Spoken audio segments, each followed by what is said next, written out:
नमस्कार, ABP news पर हाजिर हूं मैं रुमाना इसार खान। सीधे आपको लेकर चलते हैं। इस वक्त सदन की कार्यवाही शुरू हुई है। लोकसभा राज्यसभा की सीधी तस्वीरें आपको दिखाते हैं। अभिनंदन करता हूं। मलावी गणराज्य के संसदीय शिष्टमंडल का भारत आगमन रविवार 30 जुलाई 2023 को हुआ था। शिष्टमंडल के सदस्यगण दिल्ली के अतिरिक्त आगरा की यात्रा भी करेंगे।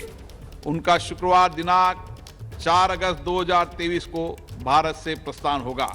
हम अपने देश में उनके सुखद और सफल प्रवास की कामना करते हैं। उनके माध्यम से हम मलावी गणराज्य की संसद, वहां की सरकार और वहां की मित्र जनता को अपनी बधाई और शुभकामनाएं प्रेषित करते हैं। Question number 141।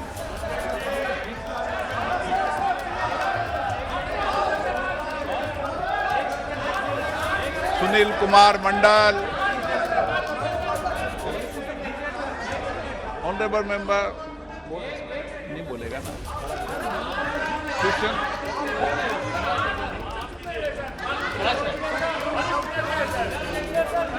तो ये राज्यसभा लोकसभा की सीधी तस्वीरें आप देख रहे हैं। लोकसभा में अभी रिपब्लिक ऑफ मलावी के जो प्रतिनिधिमंडल वहां पर पहुंचा हुआ था, उनका स्वागत जब तक चला तब तक सब कुछ शांतिपूर्ण नजर आ रहा था। लेकिन जैसे ही सदन की कार्यवाही शुरू होती है, कामकाज के लिए फौरन विपक्ष की तरफ से ये हंगामा जो सुनाई पड़ना शुरू हो जाता है।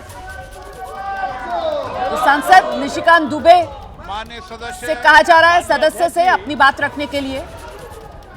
बीजेपी सांसद है निशिकांत दुबे, अपनी बात रख रहे हैं और वहां दूसरी तरफ विपक्षी सांसदों का हंगामा सुनाई पड़ रहा है। शिक्षा नीति के लिए बधाई देता हूं कि उन्होंने वर्षों बाद जो है मैकाले की शिक्षा पद्धति को बदलने का काम किया।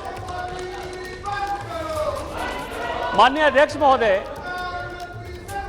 शिक्षा की जो समस्या है, जो 374 जो बैकवर्ड डिस्ट्रिक्ट का लिस्ट जो है माननीय शिक्षा मंत्री जी ने मुझे दिया है, उसके पीछे जो 2 रीजन है सर, वो 2 रीजन ये है कि राज्य का जो बोर्ड है वो अलग है और सीबीएसई बोर्ड अलग है। जो नौकरी पाते हैं बच्चे वो सीबीएसई या आईसीएसई बोर्ड के लोग होते हैं और जो राज्यों का जो बोर्ड है वो उस तरह से शिक्षा में कोप अप नहीं कर सकता है। दूसरा, पैसा खर्च करने के बाद भी मैक्सिमम जितने स्कूल राज्य सरकार चला रहे हैं, खासकर मेरे झारखंड में सर, उसमें शिक्षकों की भारी कमी है। दूसरा, रूसा से जो पैसा देते हैं, जो माननीय मंत्री जी ने कहा है, बिल्डिंग तो रूसा से बन जाता है लेकिन शिक्षक नहीं है और शिक्षक नहीं होने के कारण न स्कूल में पढ़ाई हो पा रही है न कॉलेज में पढ़ाई हो रही है। इन दोनों चीजों के लिए माननीय प्रधानमंत्री जी, मुझे पता है कि ये कंकरेंट लिस्ट में है, माननीय प्रधानमंत्री जी की जो नई शिक्षा नीति है उसमें भारत सरकार कैसे इस 374 डिस्ट्रिक्ट को एजुकेशनली फॉरवर्ड बनाएगी। तो ये सीधी तस्वीरें आप देख रहे हैं। लोकसभा में आज भी जोरदार हंगामा। प्रधानमंत्री सदन में आओ, ये नारे हैं जो इस वक्त लोकसभा में गूंजते सुनाई पड़ रहे हैं। विपक्षी सांसद अपनी मांग को लेकर अड़े हुए हैं। मणिपुर के मुद्दे पर चर्चा, प्रधानमंत्री सदन में आकर बयान दें। और इस सब के बीच विपक्ष की तरफ से जो अविश्वास प्रस्ताव लाया गया है, जिसको स्वीकार कर लिया गया है, उस पर चर्चा की मांग फौरन हो, ये मांग भी विपक्ष की तरफ से लगातार दोहराई जा रही है। विपक्ष के इस हंगामे के बीच सदन चलाने की सरकार की तरफ से कोशिश भी आप देख रहे हैं। नई शिक्षा नीति को लेकर सवाल जो बीजेपी सांसद निशिकांत दुबे की तरफ से रखा गया और अब उसी पर शिक्षा मंत्री धर्मेंद्र प्रधान इस समय जवाब भी दे रहे हैं। तो सदन चलाने की कोशिश की जा रही है सत्ता पक्ष की तरफ से और विपक्ष की तरफ से वही जोरदार हंगामा अपनी मांगों को नारों की शक्ल में विपक्ष दोहराता हुआ सुनाई पड़ रहा है सदन में। ग्रहण करता हूं। मैं उन राज्यों के साथ फिर भी बात करूंगा। भारत सरकार की योजनाएं राष्ट्रीय शिक्षा नीति को ध्यान में रखते हुए कैसे सटीक क्रियान्वयन हो। पत्रकारिता कोई इमोशन नहीं है, ना अपना कोई ज्ञान देना है और ना कोई विचार थोपना है। पत्रकारिता क्या है?